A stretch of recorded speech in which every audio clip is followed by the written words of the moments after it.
You're listening to the Womanpreneur Podcast. Empowerment in business and life. Hey, welcome back to the Womanpreneur Podcast. My name is Melissa Moats, and this is the lovely and talented Amanda McEwen. Hello.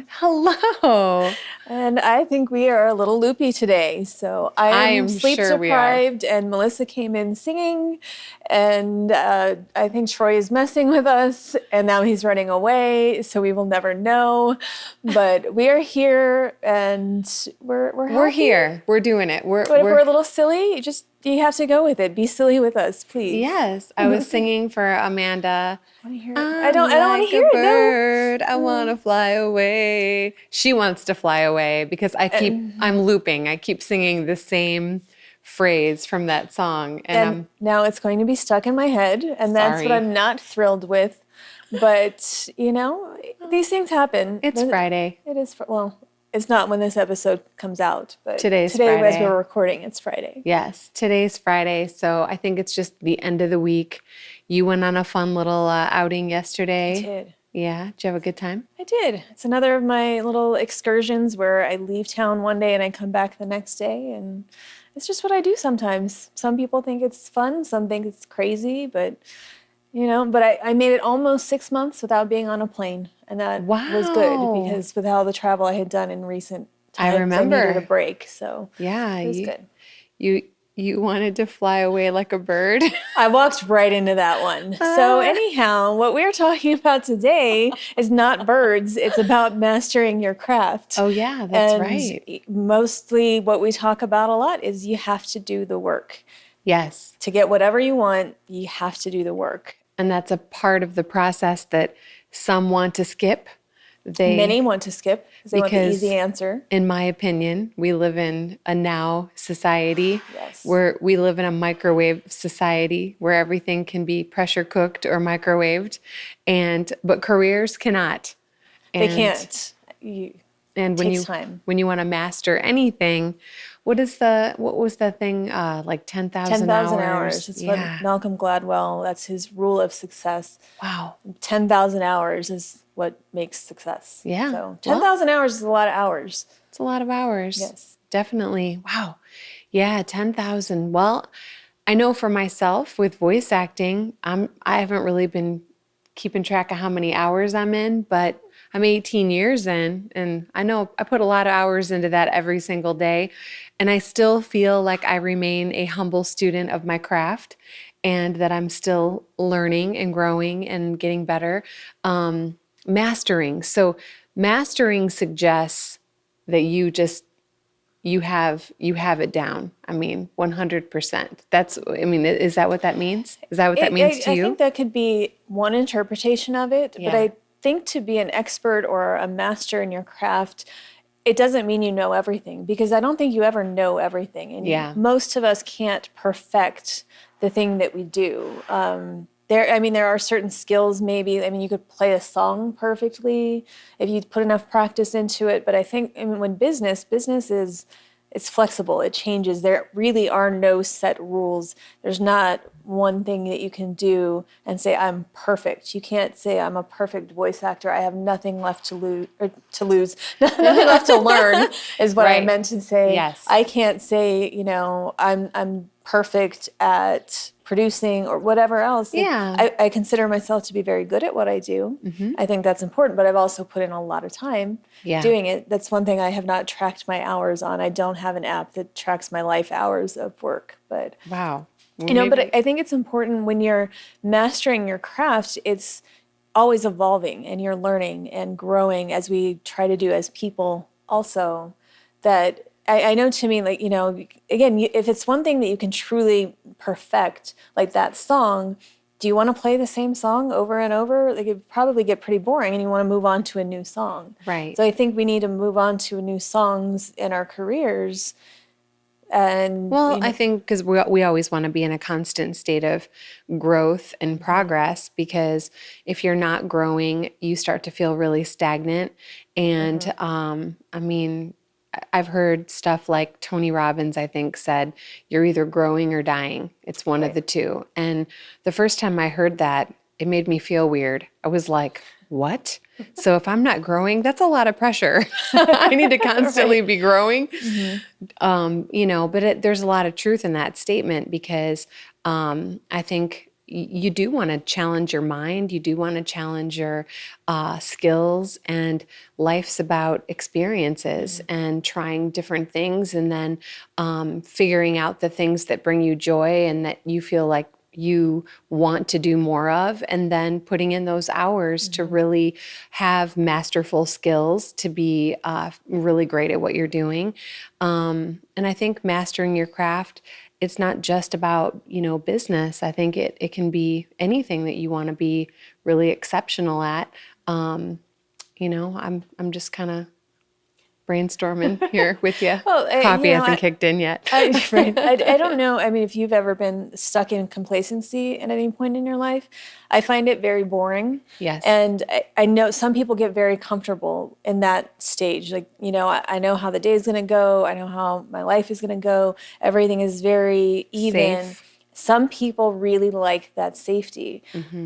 I find that I do like security and I like all of that, but part of why I had to get out of my last job was that. It was that every day, even though each day was different, we had different clients and different projects, I wasn't being challenged in any way. I wasn't learning anything new. I wasn't growing, and I was getting very bored. And with that boredom comes other negative feelings. I wasn't happy at work. I wasn't, there was no joy there. And I got to that, started getting into that place to where I dreaded going in. Yeah. I felt that way at my job prior to that, and I promised myself I will never feel this way at work again. If I feel this way, it's time to move on. Yeah. And so it was a big eye opener. It was, and a big part of that was because I wasn't learning. There weren't any new opportunities for me. Yeah, you were super stifled. And I think that when you start to have that feeling, that's a really good cue that it's time to mix it up. It's time to really re-examine your life or your work situation or whatever you're in and say, okay, what can I do to challenge myself? What would scare me? And it's hard to sometimes be willing to take some risks, like leave your day job that you were really comfortable with and you knew what to expect. You knew that you had a salary. You knew all of those things that were, your not security, but you knew you could depend on. I think that's where I'm going. Yep.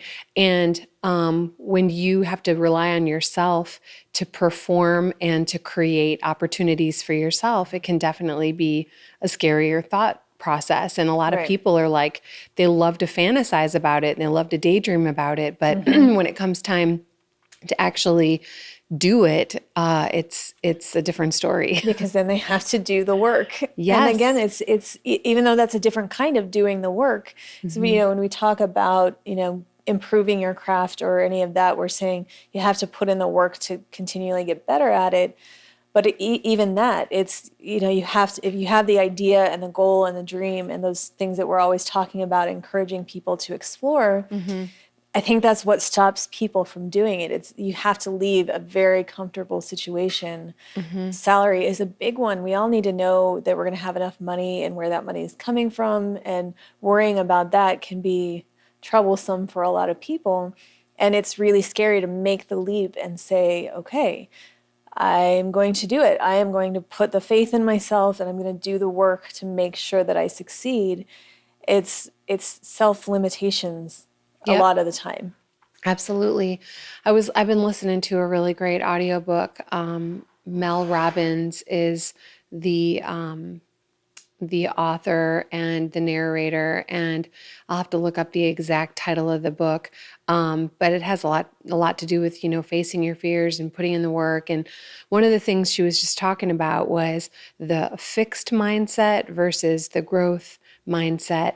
And people who come from the fixed mindset, they're just super uncomfortable with the idea of change or, stepping outside of their comfort zone. And the growth mindset is all about, keeping an open mind, going for it, trusting your instincts, and knowing that you're going to get uncomfortable. One of my favorite things that I heard recently, and this isn't actually from Mel's book, but it kind of ties into where I'm going. It says, someone just said to me recently, sometimes things have to get way uglier before they get pretty. Well, it's true.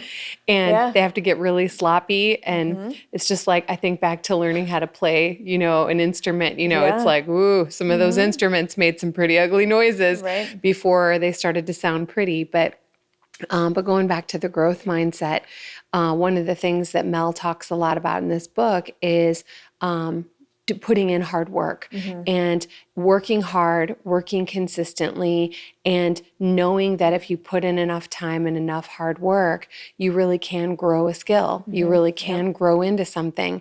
And it was just really inspiring to listen to, because I know that being a mentor to a lot of people and encouraging a lot of people and teaching and guiding so many different personality types and so many different fears that kind of come to the surface and show up, I've really tried to learn how to mentor and guide different people based on different strengths and different challenges that, people get, things that get in people's way. And I think the fixed mindset is definitely something to, explore. And I'm learning more about that fixed mindset so I can learn how to help mentor people who have it, Because you are growing and I evolving. am growing and evolving. While you're talking about that, I mean, it's a perfect example. I don't know if that was intentional or not, but part of how you improve your craft, it goes beyond voiceover. And that's your primary skill. I don't know why I just put skills in quotes and finger quotes, because it is a skill, but it's your primary skill is voice acting. You also are a business owner and you run the Voice Actor Studio and you mentor other people. All of this is part of mastering your craft. It's not just one thing all the time. Sometimes it is. Yeah. Everybody has a different story there, but you read a lot of books or listen to audiobooks. There are courses out there. There are different ways that we can learn more and evolve that moves just beyond practice of that skill. It's learning. I'm a big fan of new ideas. I love hearing new ideas, because if somebody can present something to me in a way that I haven't thought about it before, I get really excited about that. And it can be, a tiny little thing where just somebody might just have a different perception, a point of view. Sometimes that little thing, just by listening and observing and talking to other people, I think that's part of why I get irritated with small talk. It just doesn't excite me. I know it serves a purpose. Sure. But when we get into deeper conversations, that's when I feel like, oh, okay, I'm learning, I'm, You're hearing growing. new things. And it gets you more fired up. And, I think one of the things that you were just touching on that sparked a thought for me is being a business owner and being a voice actor and being a mentor. I feel a great responsibility to continue to grow and to become a better communicator, to become a better leader, to understand other people's communication styles, continue to educate myself.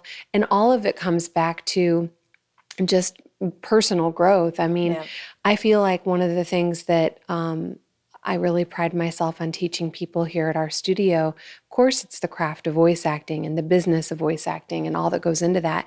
But it's a lot of just life skills and soft skills and, interacting and problem solving and attitude and mindset and all of those things that people can take away and use in other areas of their lives. But so I'm always working on improving myself. Pretty much the only kinds of books I read or audiobooks I listen to, and quite honestly, I don't really read. I like to do a lot of listening, because when I'm not working, when I'm not voicing, I don't want to read because I've been reading all day. Right. It's like I read scripts for hours and hours and hours a day. But I really like to listen to a lot of audiobooks, but they're always along the lines of self-improvement, personal growth, and also business growth, business mindset and new skills for business. And those are the things that really get me excited too, because they are new ways of looking at things. I love blogs too, where I was just reading a productivity blog this morning, and a lady was just kind of talking through her process of how she sets up her week and the things she thinks about. And I was like, yes, that's another angle I hadn't thought of, and, a certain way that she would go about certain days would be, dedicated towards certain tasks. And, it was really nice the way she presented it. And there's just so much we can learn from one another.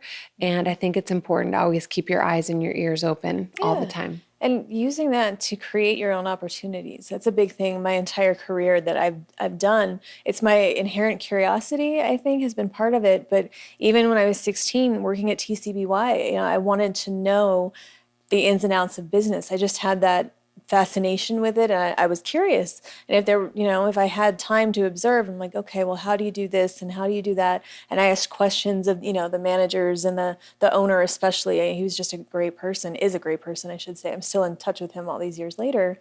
But that was how my career has evolved. Was started at that the minimum wage. I'm going to work at an ice cream shop because it's hot in summer in Vegas and I need money, so that's what I'm going to do.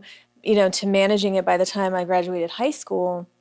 And because I figured out things, and it was maybe I was hired just to serve ice cream, but it's like, but what else can I do? And that what else can I do is how I've always created those opportunities where I've been hired for one job that I know I can do more. But that was the job that was available. Like when I moved back from LA, I needed to find a job, and there was a production company that was hiring, and they pretty much just needed help with scheduling.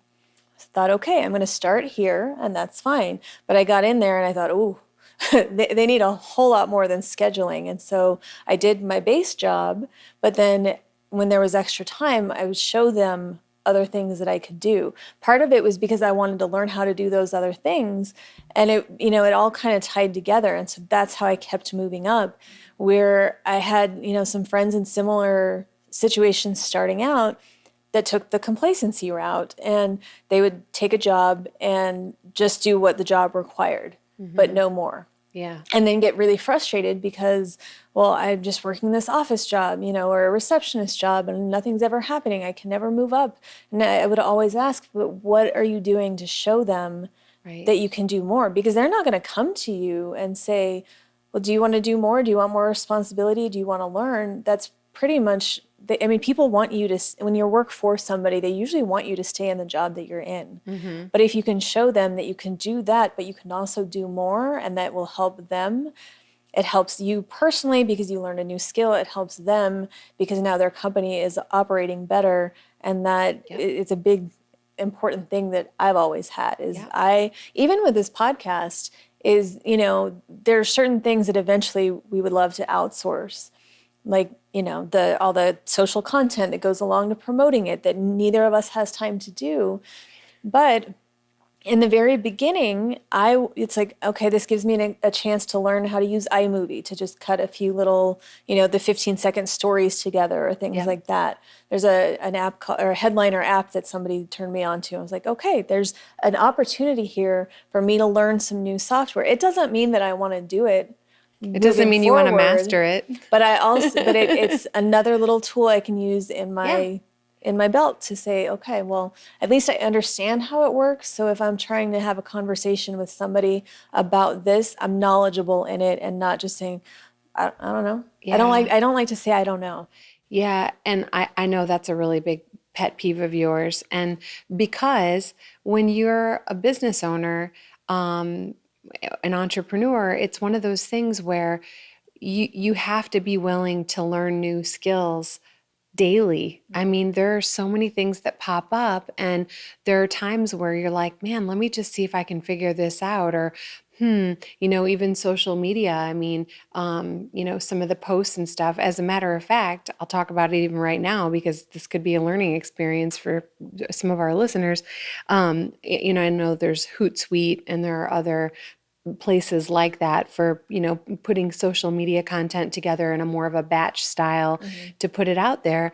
I actually was just thinking about that this morning for you and I, because we do really enjoy engaging our audiences and, putting out content and making people smile and feel good and to keep us in their minds. But to put that on a daily task, list of things that we're doing, days will go by and I'll think, oh man, I feel so bad. I've been meaning to post for the Womanpreneur, or I've been meaning to post for, our studio or whatever. And I was just thinking today, man, just batch work, that is just, it's a lifesaver when you own your own business. And I was thinking we really should look at some of those options for, putting together some of our fun posts, like the high five one. No, she posted a thing today about high fives because she knows, and you all know now if you've been listening and watching, I am not a high fiver, and I've recently refused to do it anymore. And I dedicated a high five this morning on Instagram to you because I just felt like you needed it. Yep. And, it's fine. It is, it's one of those things where you're not going to spend 10,000 hours learning how to be an expert social media. Nope. I'm going to say social media because a social media I like social it. Media because it's hard to say. And I'm not going to spend 10,000 hours learning social media because that is probably the first thing about outsourcing. Yep. But and that's not what I want to be an expert in. That's not my field. But it's a tool that I need to understand how it works. And I've used Hootsuite before, and at one point I actually did a lot of scheduling, and then I ran out of time to keep ahead.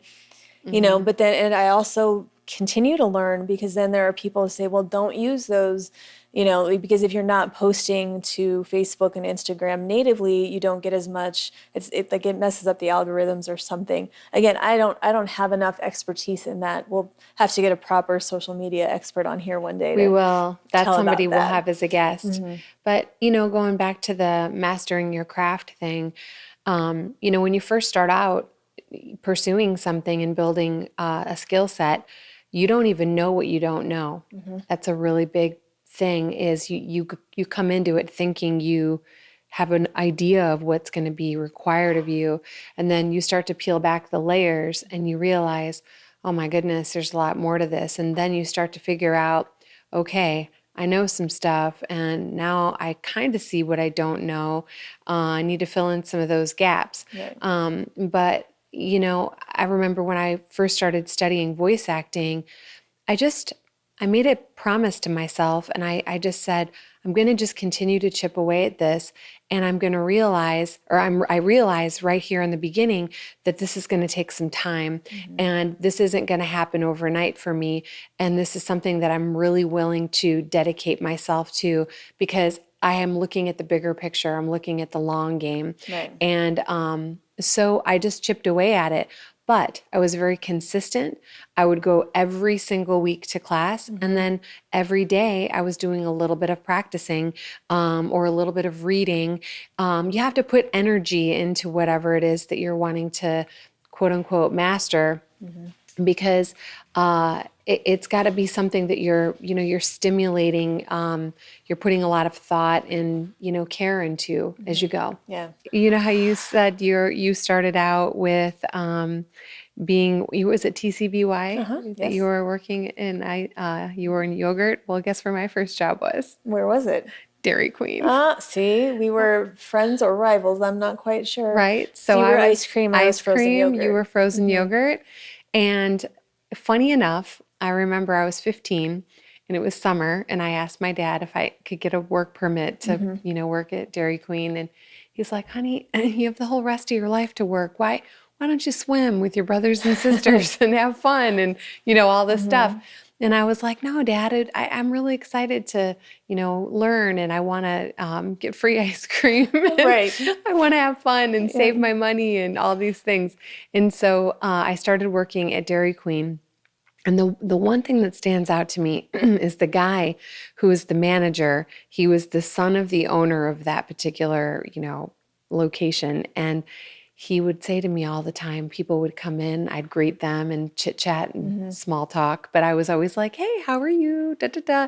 And he'd always ask me, do you know them? Do you know them?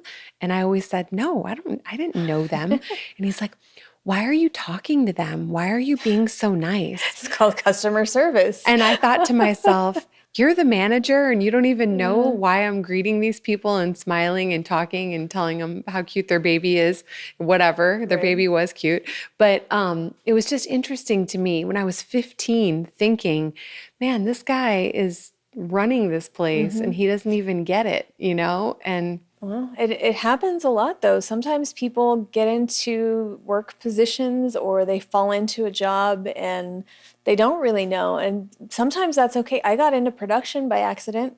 I didn't set out to do it. It just was the job that I got. When I moved to LA, there were 3 audio engineers that had a business and they were running it, but they were so busy engineering that the details were falling behind. And I was looking for a job and they said, well, come manage our business. And so I didn't know what post-production was. I didn't, I was interested though. And I started asking questions and I learned. And then I came back here and I worked with a production company and I asked questions and I learned. And that's, you mentioned consistency. And that's a really big part of it is that, building a habit, putting the energy into it, even if it's only a few minutes a day. Sometimes you don't have a ton of time or you think you don't have a ton of time. And we've said it before, but you have to stop making excuses for yourself and put in the time to do it. But you also have to be patient with yourself. And that the two are hard to balance sometimes. But again, we are in that, what you said, microwave world that we're in, and people are looking for instant answers. And so they try a diet for a week and it doesn't work and they give up and they say it didn't work. Or, they try a new thing, a new exercise regimen to work on their pain issues or whatever it is. But it's like, if it doesn't work right away, they lose hope. Yep. And that sometimes, I understand you don't want to put too much time into something that's not going to work out. Right. But if you don't put enough time into it, you have to. You don't know if it could have worked. And deferred gratification is a part of it too. It's like one of my examples, I know I use a lot of voiceover examples, but it's what my life is all about every day. I have some students who've booked their very first job or they've booked a handful of jobs and they're excited, but I just had a conversation with a student yesterday. And she's auditioning fairly regularly. She's booking fairly regularly. But she keeps comparing her career to my career. And I was like, you can't compare yourself to me because I said, basically what you're doing right now is exactly what I did. I just rinse and repeat. I said, for 2 decades. And I said, then I've built up a whole bunch of clients. And I said, for you, for this particular student, she kept asking me, what am I doing wrong? What am I not doing? What am I missing? And I said, that's just it. You're not missing anything. And I said, you're not doing anything wrong. Every single day, you're continuing to hone your craft. Every single day, you're auditioning. Every day, you're getting better and you're growing your business skills and your communication skills and your negotiating skills and all the things that go into running your business. And I said, but what's going to happen is, over time, you're going to build up a big client list. You're going to have a lot of opportunities for you. And it's just the time. So it's the deferred gratification of, basically her career being where it needs to be, just being patient. And because sometimes you don't see the results right away. Yeah. I mean, sometimes, you keep working and it's easy to get in your head and think, well, I'm working, but it's not working. Right. And then, but suddenly, like everything just comes together at that right moment. And then all of your hard work, it just makes sense. And now you're prepared for what's coming.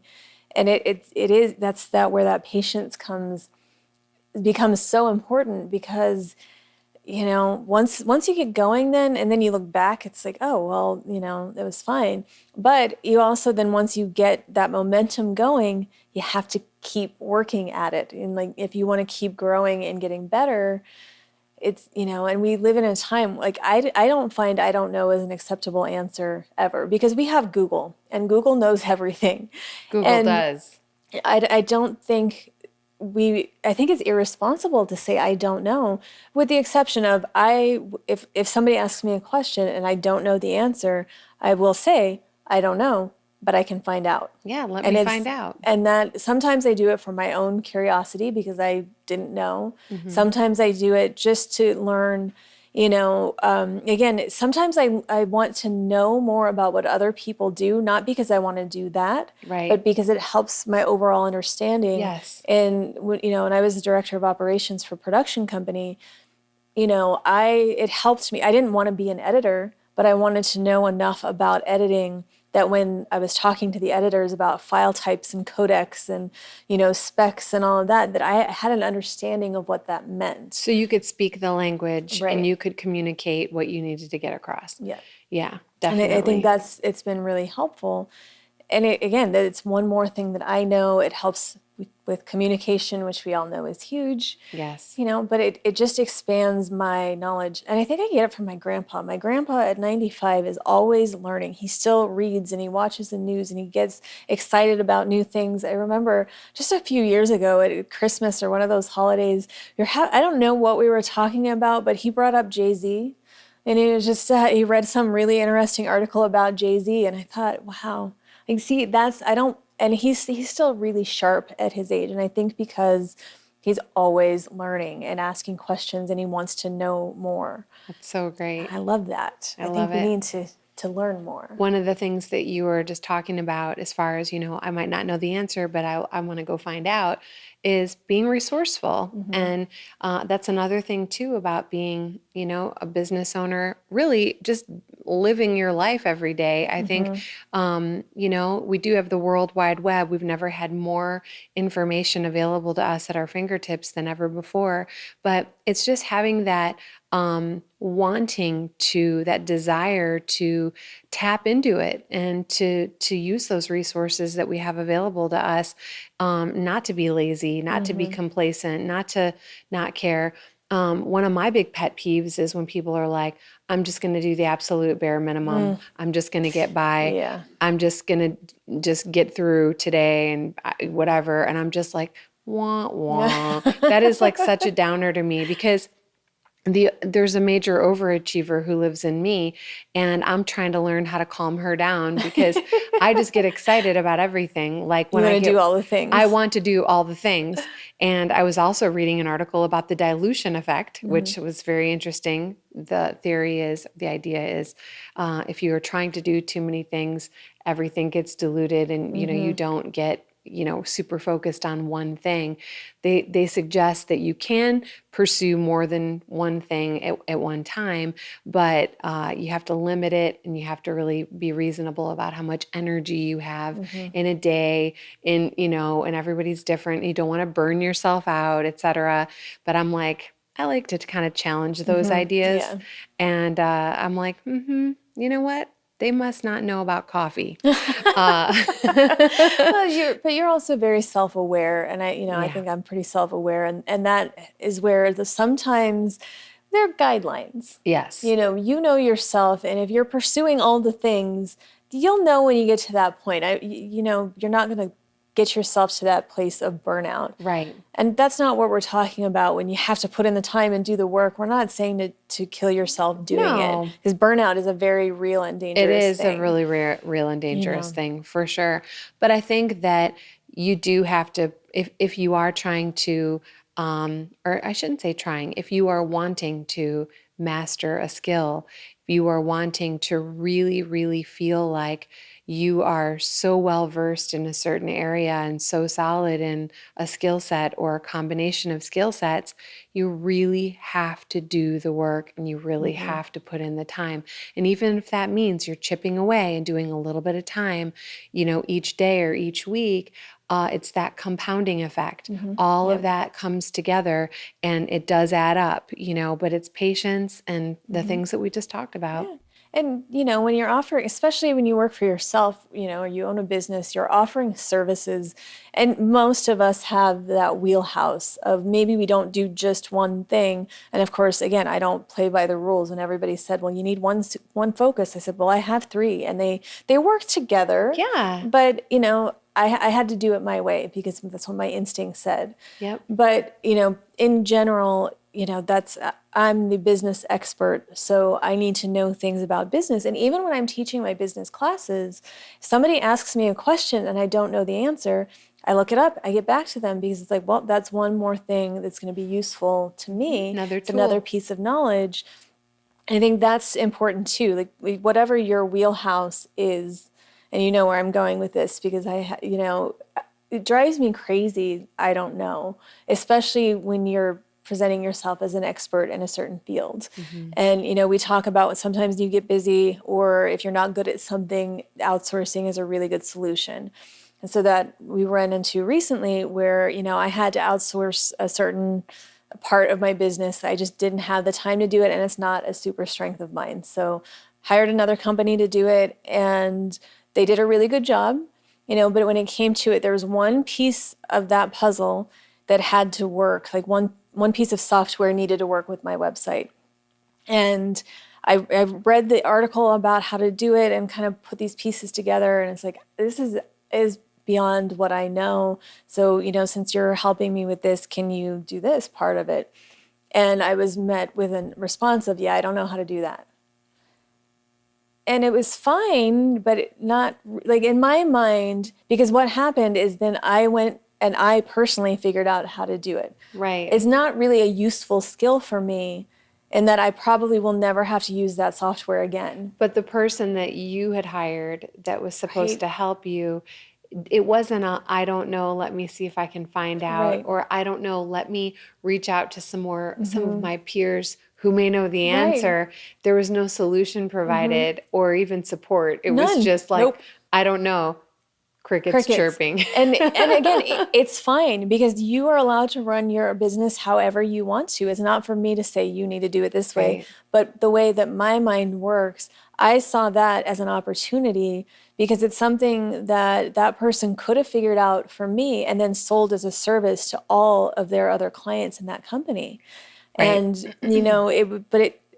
I don't know. It's just the way that my brain works because I then used it. Well, I'm going to figure out how to do it. And maybe then it's something I can help somebody else with. In the future. Right. Absolutely. And it was just, and it's one of those things that it keeps coming back into my mind. I'm like, it really bugs me for some reason. Yeah. That's why, because I think when you're not asking the questions, you're not pushing yourself to learn and to grow, you're doing yourself a disservice. Yep.